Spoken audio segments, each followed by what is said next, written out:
everyone and welcome back to Final Fantasy XIV, where today we are continuing the main story here at Costa del Sol as Whiscat has another ingredient for us to gather. Whiscat, what do you got for us? Whiscat would like to tell you about the final ingredient needed for the banquet. The final ingredient, we are almost there. Truth be told, I never intended for you to collect this last ingredient. Brayflox, my old quartermaster, wished to bring it to Costa del Sol herself. However, not long ago, she sent word that there's been some trouble at the Longstop and that the delivery would be delayed indefinitely. She told me nothing of the incident itself, but I fear the situation may be dire.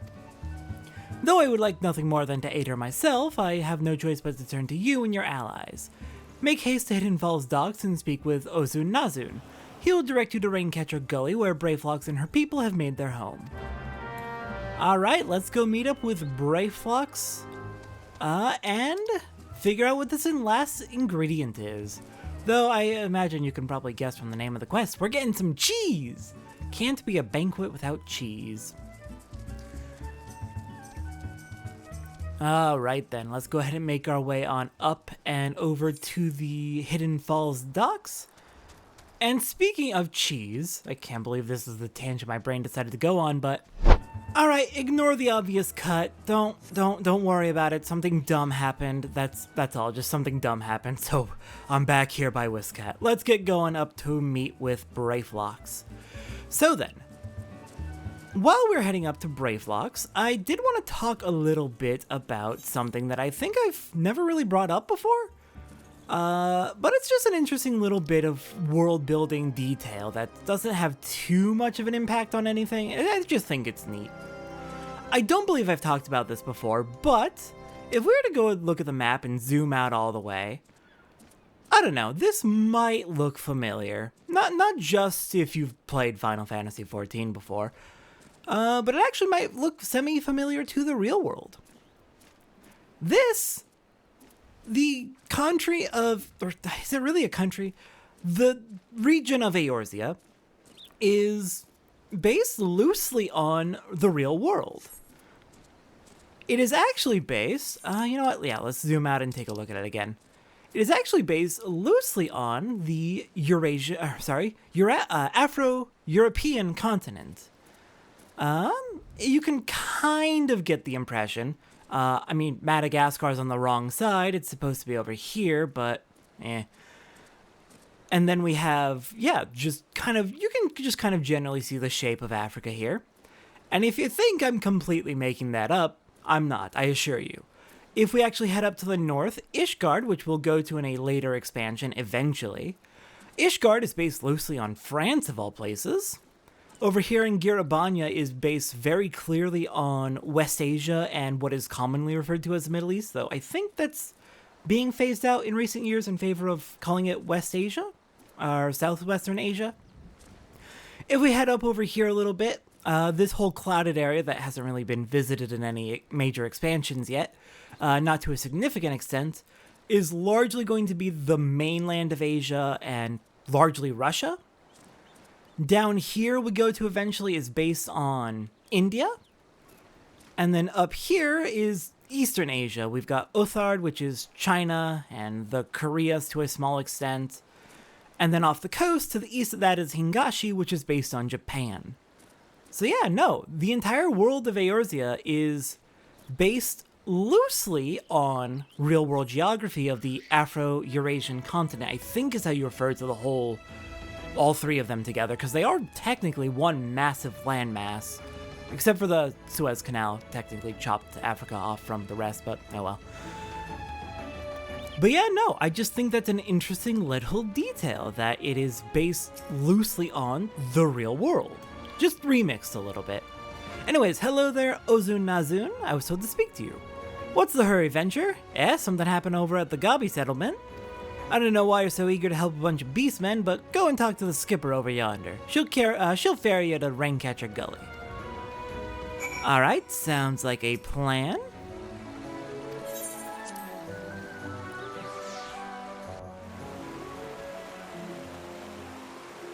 And then on the far side, over here at Raincatcher Gully, if we want to go find Brayflox Alltalks, we're just gonna want to head off to the west as far as we can. And that will bring us right to our destination. But yeah, no, I had a reason for bringing that up. Unfortunately, with the dumb thing that happened and made me need to reset back to being at Costa del Sol, I forgot what the reason was. If I remember, I'll say it, but I don't remember it. Oh well. Alright then, Brayflox, where are you, my friend? Should be right over here. There you are. Hello, Brayflox Alltalks. How's it going? Psh, shko, tongue flaps of Whiskcat be reaching ears of Brayflox. Uplanders come for tasty fresh gobbie treats, yes? Quest prize of Uplander deep in Longstop. Flighty beasts chase Gobbyflock from homes. Gobbyflock needs goodly Uplander to give safety to Longstop with much hand-lending. Okay, so Brayflox's Longstop has come under attack from a flying beast. And we have our next dungeon. Let's get it done. We're going to be heading in with NPCs, of course. Heading in with the Scion, Marauder, Conjure, and Thaumaturge, our good old friends who have been with us the whole time so far. And yeah, I believe I want to head in as a monk. Let me double check. Yeah, we're going in as a monk this time. So, let's begin.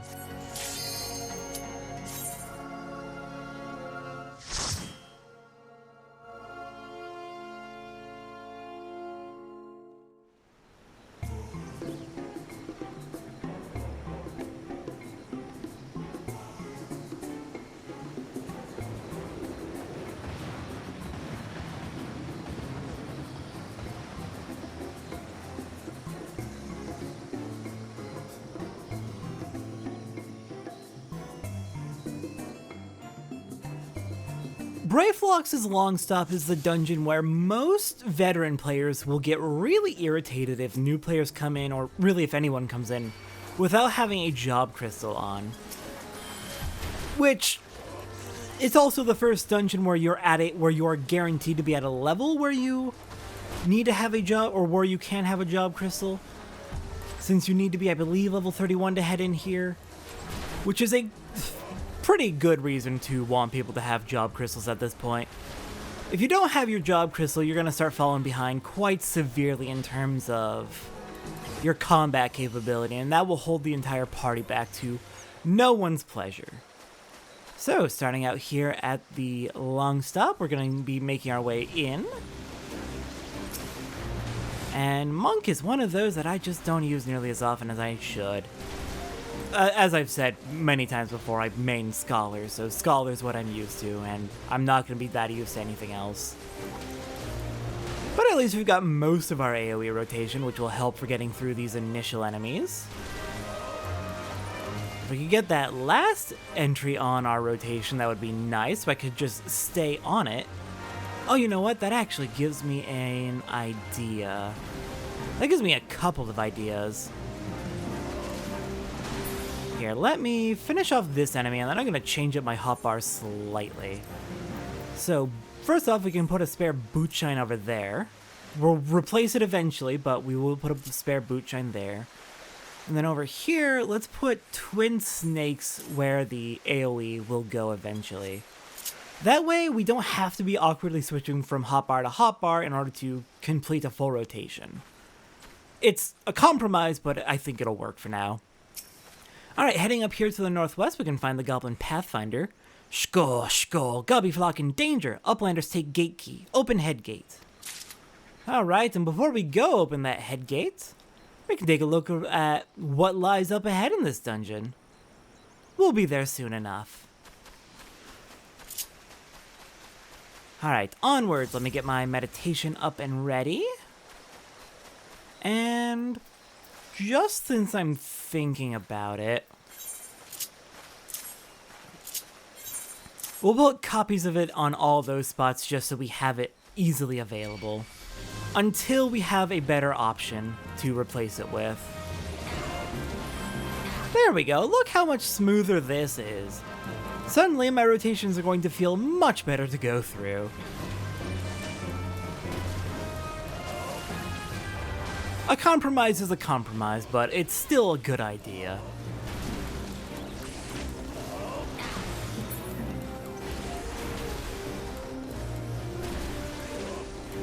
Okay, let's switch back to single target.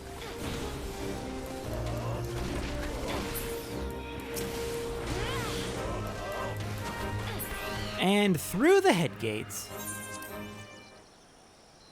Good thing we went and got that key. And we come to our first boss of 3. Typical formula for dungeons is going to be... It starts to become a more regular formula as we go further and further in, and some of the reworked earlier dungeons have it too. But general formula for dungeons is 3 bosses, marking off the end of the first, second, and thirds of the dungeon. That makes perfect sense. So you can generally kind of get an idea for how far you are through a dungeon by how many bosses you fought.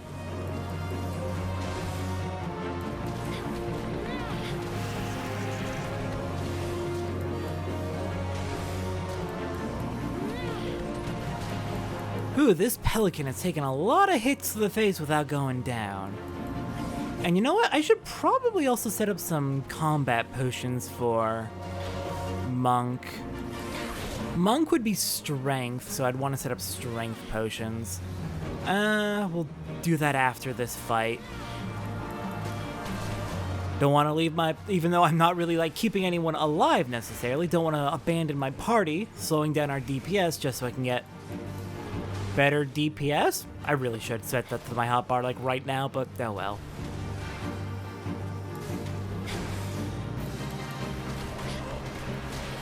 Now, if I can just stay in the habit of alternating with each rotation, we'll be golden.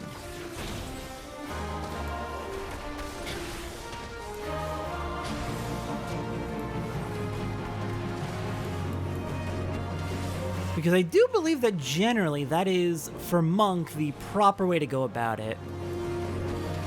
The times on your buffs and the enemy's debuffs line up in just the right way that it's ideal to just alternate from regular to status rotation, since we have both of those.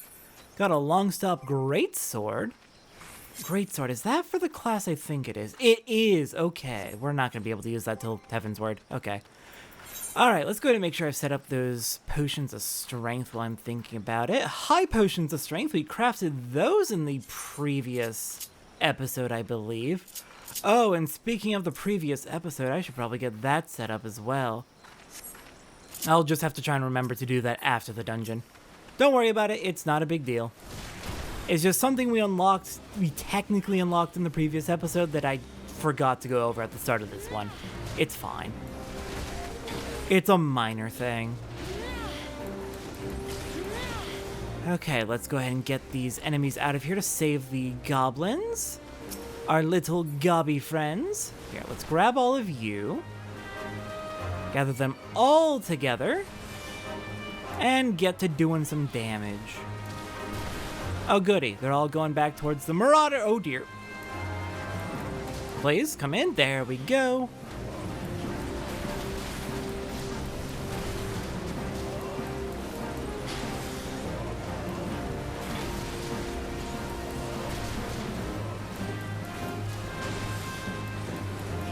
Now, if only my team could figure out how their AoEs work.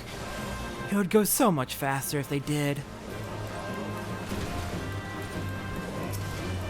I complain about this every dungeon, but seriously, Square Enix, CBU3, if any of you are listening somehow, please just teach them to check if there's 3 or more enemies, use AoEs. That's all they have to do. I don't think it should be that hard. Unless you deliberately want them to be not that good compared to regular players. Okay, now let's see. We've got a couple paths we can take here. Oh, right, the map doesn't fill in until we've explored it. If we head down this way, we can save the Goblin Pathfinder.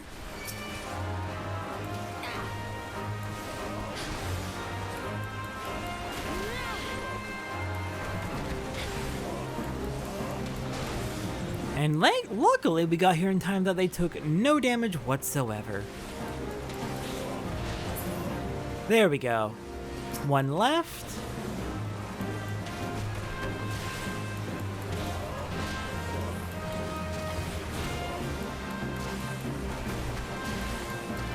And you are safe, and you give us a treasure coffer in thanks.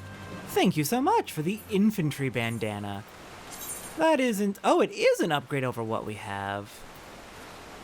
Well, let me just go ahead and stick that on real quick. Oh my goodness. Oh my goodness, that is amazing. I love it. I love it. Look at her. Her ears look so good in that. Incredible.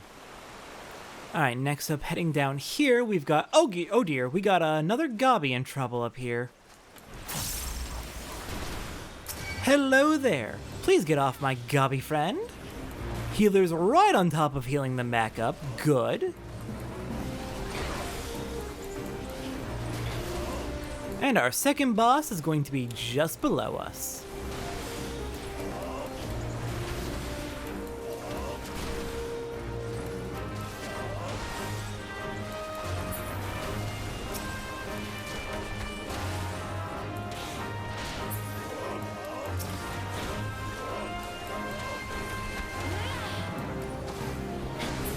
There we are. We get another treasure as reward. Please give it to me. Battle Mage's Robe. That's going to be for probably caster DPS, I'm assuming. It would make logical sense. And on to the second boss. Hello there, Inferno Drake. Alright, let's make as quick a work of you as we can.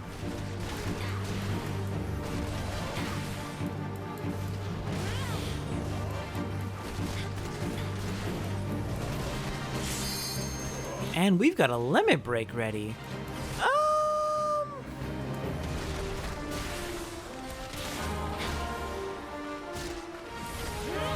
I think I'll save it. Also, hi Brayflox. What are you doing here, dragging in a Tempest BS with you? So I'm gonna be honest, I completely actually forgot about this particular boss when I was counting bosses earlier. I say there's an usual formula of 3 bosses per dungeon, but apparently this one's actually a 4-boss dungeon. How foolish of me. Don't listen to anything I say, I'm a liar and a thief. No, I'm just... There's so much information to keep track of. It's fine. Okay, well thankfully Brayflox is doing their best to help. She brought in some bombs with her, it seems, and she's gonna slice away and try and actually take down the Inferno Drake. Beautiful. Thank you so much. Here, let me get a high potion of strength on me. And see how much of a punishing we can give them.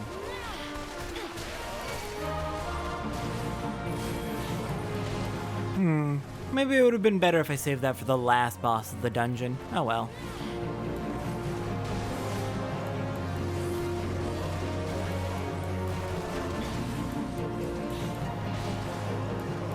It did seem like a fairly big increase to our damage though, so that does make me happy.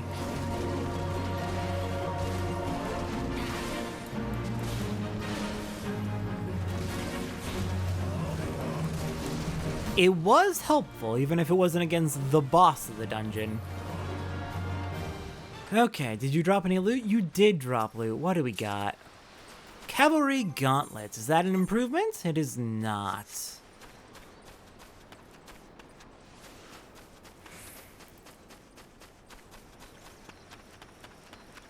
And as we come down here, this might actually look like a bit of a familiar location. Right up there is where we got the key near the start of the dungeon. So yeah, we've looped all the way around to here.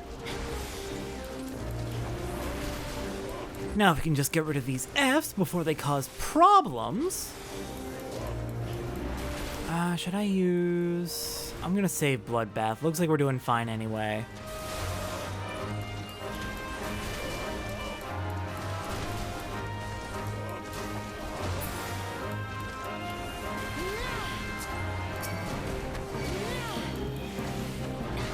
We are doing fine. Though I am gonna run ahead and see if I can grab a few more enemies.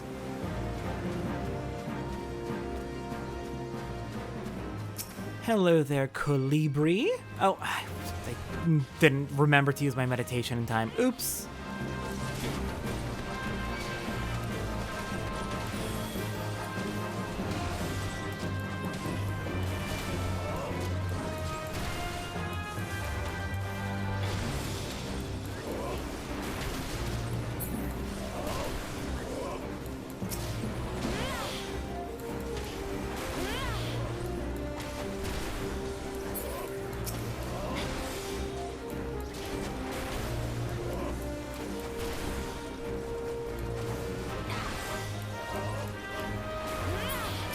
Okay, there's some Colibri down and their friends.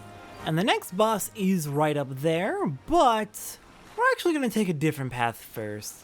This is an area you don't really see when you're playing with other players since they're going to be skipping the treasure. But there is some treasure down here we can find. I believe. Did they remove it? Is there no longer treasure down here? Didn't there used to be treasure down here? I believe there was also a fight down here as well, but I guess it's gone. Well then. Either I am misremembering or they removed it in one of the reworks. Or I'm thinking of another part of the dungeon. I could easily be thinking of another part of the dungeon. Alright, we've got a wormhound in our way and the boss is just up ahead.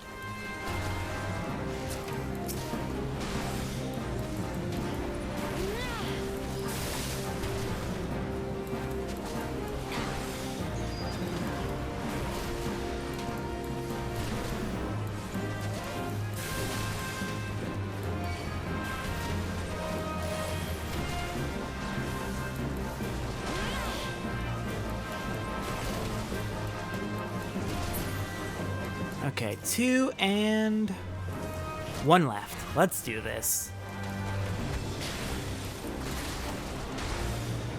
At least as it gets down to just 1 enemy left, the damage starts going way up. The DPS starts going way up. And hello there, I forgot to do it again. I forgot, once again, to use meditation. Oh well. Hello there, Hellbender. We have 2 more potions. Sure, let's go for it. Ah, crap. You know what? I'm moving in. I don't want to waste that potion any more than I have to. Worst case, I've got Bloodbath, and I've got Second Wind.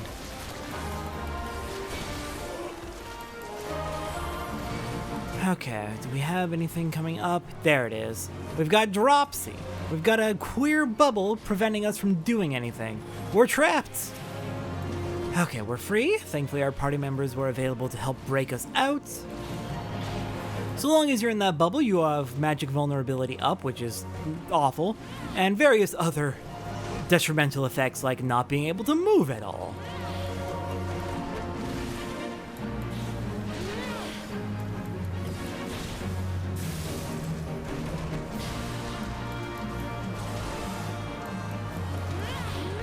Okay, we got another queer bubble coming in, and it looks like it got our thaumaturge.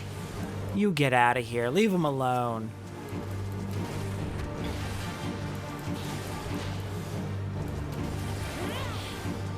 The queer bubble is the main thing to watch out for in this fight. It'll just pop up on a random player every once in a while. You just gotta pop it and it goes away. Not the worst deal, just annoying. And as we get towards the end of the fight, Ayatar, the last, Hellbender. Yeah, no, I love that joke. It's so dumb. Comes down to crush the Hellbender. Hello there, sudden random dragon. Hi!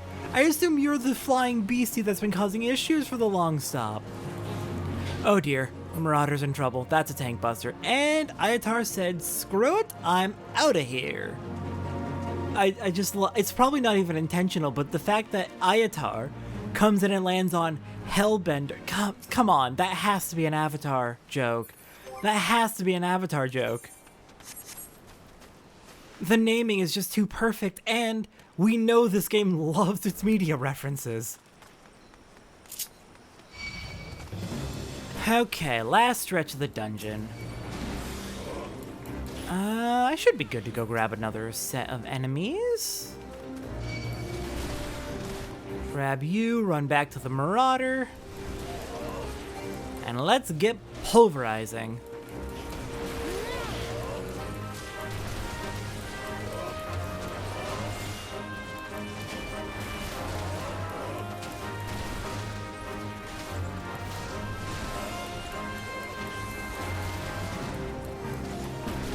You know, they may not be using AoEs, but my using AoEs is certainly at least speeding it up quite a bit. And the time that they focused one enemy down, we almost got 3 of the other 4 down as well. Which also just kind of speaks to how little damage your teammates seem to actually do when you're playing with NPCs. Oh well. Alright, next up we've got, is there anything over here, or is it just a little lookout? It's just a little lookout looking down on where the second boss was. Got it. Still, it's a neat detail. I like that you can double back and take a look at the other areas you've been to in the dungeon. Or the areas you will be to in the dungeon. There we go, finally remember to use meditation. And we got another pair of ashrakes.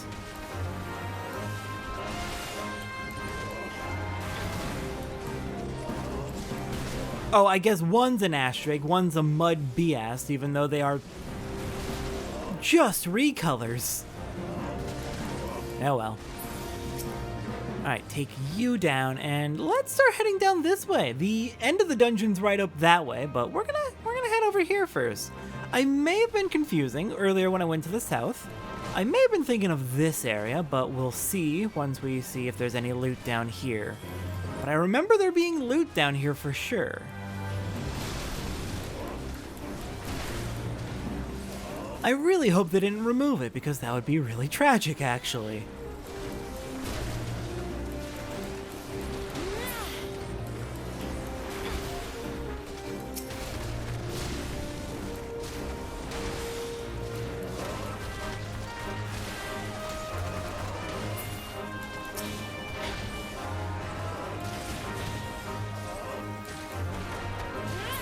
Alright, there we go. Enemies clear. Now, what do we have down here? Please tell me there is some form of loot. We got a deep jungle quarrel.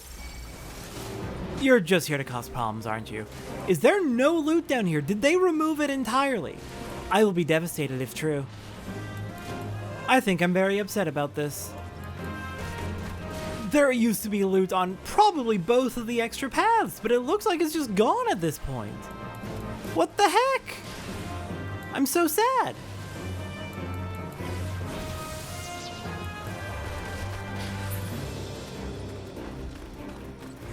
But nope, there's nothing.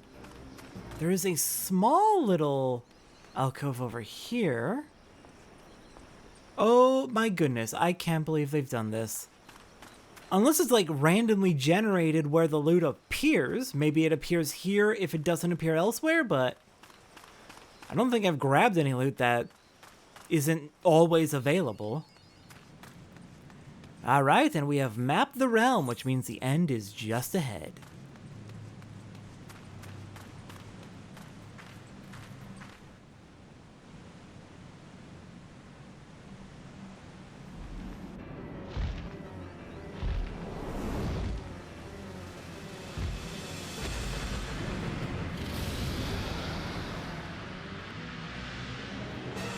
And here we are, Ayatar. You've returned from your break, and you're ready to be pulverized by us. Okay, we'll do a Demolish, Potion of Strength, Boot Shine, Steel Peak, True Strike, Snap Punch. Probably the most optimal way we can make use of that potion. This fight is quite a bit different from how it used to be. It used to be that Ayatar would leave giant puddles of poison all over the ground, and you would have to drag Ayatar around to get Ayatar out and let the party actually, attack it without standing in the poison if you're playing as tank. Now, instead, Ayatar just drops big green poison sacks which eventually explode into an AoE, which, honestly, yeah, that's better. That's better. That's honestly better. But I also can't help but feel a little bit of nostalgia for the old way. But no, this is just objectively better. Because now you don't have to kite Ayatar around this fairly small arena, given it is a giant dragon.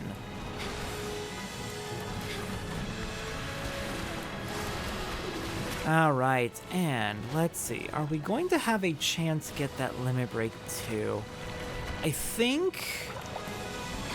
Oh, and the bigger the poison sac, the bigger the explosion radius. That makes sense. I don't think we're gonna have a chance to get a limit break too, so screw it. Let's use Braver. And get out of there quickly. Took a big chunk of Ayatar's health off. Very nice.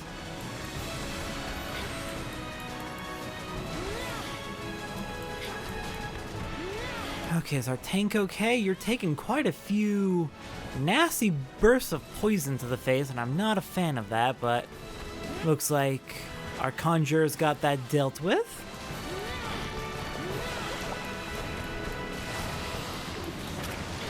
Okay. And we've got an introduction to progressive AoEs. Oh, neat. So this is going to be a circumstance where AoE attacks will start to spawn at different times from each other. The time that they spawned indicates the time that they will go off, so you need to remember when all the, in this case, poison sacs spawned, and use that to keep track of which ones you need to be dodging at what time. That'll become far more frequent as we get further in. And we've done it.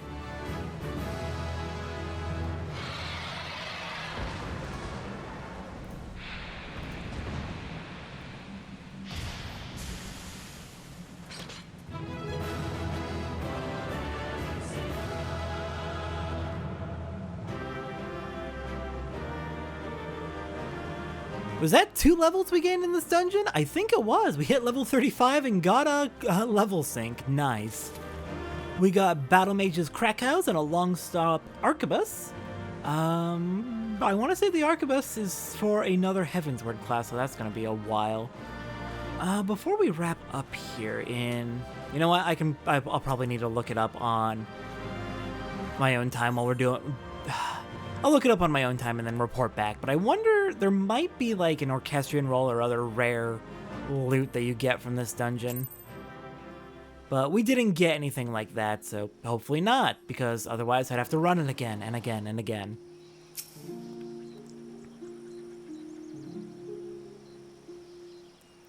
Psh, shko, goodly Uplander has thinks of Gobbie. Fighty Beast was tricksy foe, but Uplander outwitted with plans making. Uplander has goodly head for fighty think. Brayflox happy gives tasty fresh gobbie treats to clever Uplander. Cheese is stinky sweet gobbie treat. Special make with secret gobbie arts. No party complete without gobbie gouda, Brayflox ever say? Thank you very much, Brayflox. We got some lovely stinky cheese. Alright, I'll go ahead and meet you back over at Costa del Sol, and I'm going to check on if there's any rare drops in Brayflox's Longstop we might want to get. Alright, bad news. There is in fact an Orchestrion roll that drops in Brayflox's Longstop from Ayatar. So I'll have to grind it out for that, eventually, at some point. Okay, Monk, you got 2 levels today. I'm giving the main scenario quest experience to someone else. Who needs it? Let's give it to Scholar, because Scholar's got the next job quest I want to do. I gather you solved Brayflox's little problem. Indeed I did. Hello, and have some gobbie cheese. By the gods, that unholy stench. This is definitely goblin cheese. Judging from the smell, this should be quite flavorful. How is it made? It's best you remain ignorant of such things. I still remember when I learned what kind of milk they use. Ooh, I don't think I want to know in that case.